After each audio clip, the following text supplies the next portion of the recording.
प्रदेश में बहुत से किसान संगठन हैं और मैंने सुना आप इससे पहले किसी किसान संगठन के एक पदाधिकारी थे, फिर क्या आवश्यकता पड़ी कि आप एक किसान संगठन और बनाए? क्या वो किसान संगठन जो पहले थे या जिसमें आप काम कर रहे थे वो ठीक से काम नहीं कर पा रहे थे, या फिर मैं ये समझूं कि ये सिर्फ एक लीडरशिप को पाने की एक स्टंट है? देखिए, मैं जहाँ इससे पहले जहाँ था वहाँ भी मैं प्रदेश अध्यक्ष ही था। लीडरशिप की तो कोई बात ही नहीं, लेकिन अगर सच में किसानों की आवाज़ को बुलंद करना है, अगर ईमानदारी के साथ किसानों की आवाज़ को आगे ले जाना है, किसानों की लड़ाई को लड़ना है, तो आपको एक ऐसा संगठन चाहिए जहाँ पे आप पे कोई अंकुश न लगाया जा सके। जनपद बाराबंकी की तहसील फतेहपुर में उस समय किसानों का एक बड़ा जमावड़ा देखने को मिला। जमाल गोदाम के निकट भारतीय किसान क्रांति संगठन के द्वारा महासदस्यता अभियान का आयोजन किया गया। कार्यक्रम में क्षेत्र के भारी संख्या में किसान और संगठन के पदाधिकारी मौजूद रहे।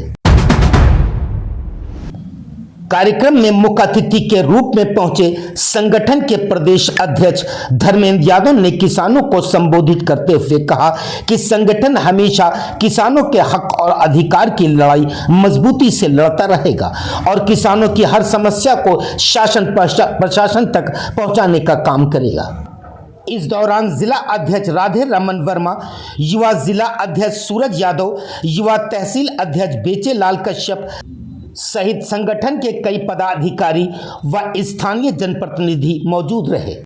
हम आप लोगों से वादा करते हैं कि हमारे संगठन में दलाली नहीं चलेगी। आपको संगठन में आ रहे हैं, आपका स्वागत है, लेकिन आपको ईमानदारी के साथ इस संगठन की नीतियों के साथ काम करना पड़ेगा।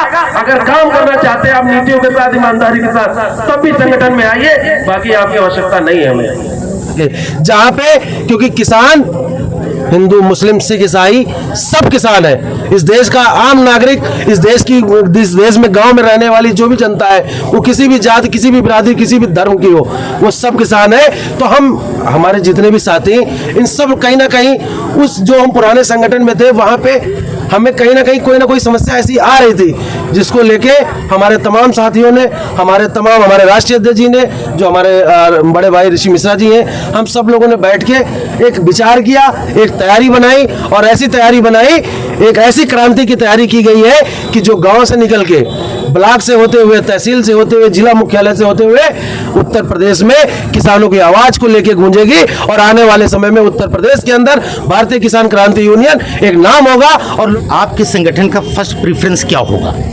आम किसानों की लड़ाई, हमारे किसानों की फसल को उचित, जो हमारे किसान आज तक इस देश में किसानों को उनका अधिकार नहीं मिला है, और सबसे पहला जो अधिकार है हमारी फसल का हमें उचित दाम नहीं मिला है। यही डिमांड तो जिस संगठन में आप पहले थे वही कर रहे थे, आप कुछ नया क्या करने वाले?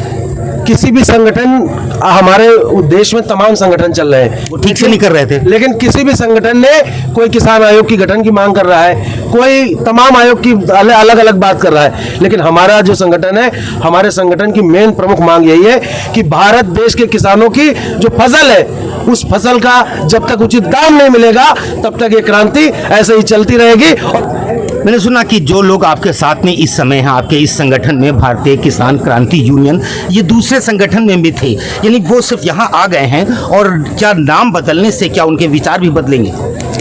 देखिए, इस संगठन में जो भी लोग आए हैं, जो दूसरे संगठनों से या दूसरे जगह से इस संगठन में जो लोग आए, ये हर एक व्यक्ति अपने आप में एक संगठन है, और वो इसी जिम्मेदारी के साथ, इसी निष्ठा के साथ यहाँ पे आया है कि यहाँ चलेंगे जहाँ उन्हें अपनी आवाज को उठाने का मौका मिलेगा, जहाँ उन लोगों की लड़ाई को लड़ने का मौका मिलेगा, और उन पर कोई भी किसी भी तरह का दबाव नहीं होगा। वो ईमानदारी के साथ हिंदू, मुस्लिम, सिख, ईसाई सबकी आवाज को बुलंद कर सकेंगे और उनकी लड़ाई को लड़ सकेंगे। अच्छा, मैं तो अभी तक समझता था कि किसान जो हैं, मतलब किसान संगठन सिर्फ किसानी यानी फार्मिंग से रिलेटेड मुद्दों को उठाते हैं। अभी आपके सहयोगियों ने बताया मेडिकल में और एजुकेशन में भी उन्होंने अपनी दखल और बताया कि वो उसमें भी उसको सही करना चाह रहे हैं। तो आपका मेन मुद्दा क्या है? एजुकेशन ठीक करना, या फार्मिंग को ठीक करना, या हेल्थ विभाग को ठीक करना, क्या?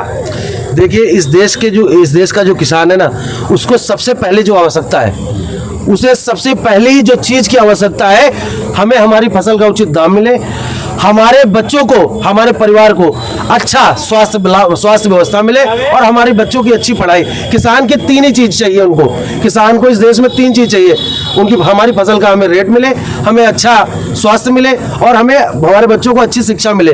तो बाराबंकी जनपद में मैं आपको बताना चाहता हूँ, पत्रकार आप बहुत लंबे समय से पत्रकारिता कर रहे हैं, हमारे देश को आज़ाद हुए 78-80 साल हो रहे हैं।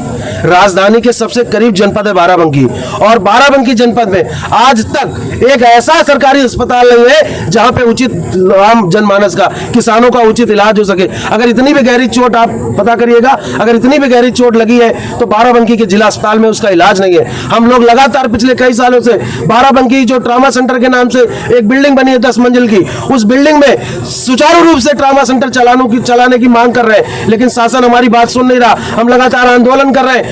जहां पे पहले इमरजेंसी लिखा हुआ था वो उस इमरजेंसी को पेंट किया और वहां पे ट्रामा सेंटर लिख दिया और बोला ट्रामा सेंटर चालू हो गया। सरकार तो वही है जिसने किसानों के कई महीनों तक चले आंदोलन को नहीं सुना था, तो आप कैसे उम्मीद कर सकते हैं, आपको कितने प्रतिशत उम्मीद है कि आपकी बातों को सरकार मानेगी? देखिए, भरोसे पे दुनिया कायम है और हमें यह भरोसा है कि बाराबंकी जनपद का किसान, आसपास के तमाम जनपद का किसान, हमारे पूरे देश का किसान आने वाले समय में एक होगा और ऐसी तमाम सरकारों को मुंहतोड़ जवाब देगा। हमारे चैनल के माध्यम से आप आम किसानों को कोई मैसेज देना चाहते हो कम शब्दों में? मैं चाहता हूं आपके चैनल के माध्यम से मैं आम किसान भाइयों से कहना चाहता हूं कि आप सब लोग मजबूती के साथ हमारे साथ जुड़े, किसी और के साथ जुड़े, अपने गांव में जुड़े, लेकिन एक हो जाइए। अब एक होने का समय आ गया। अगर आप अभी भी एक नहीं हुए तो आने वाले समय में, आने वाले दिनों में आपके बच्चे सिर्फ और सिर्फ गुलामी और मजदूरी करेंगे। फिलहाल इस नई किसान संगठन जिसका नाम है भारतीय किसान क्रांति यूनियन से लोगों के दिलों में एक नई उम्मीद जगी है। देखना होगा कि ये किसान यूनियन किसानों की बातों को किस हद तक और किस मजबूती तक सरकार तक पहुंचाती है। जय हिंद, जय भारत।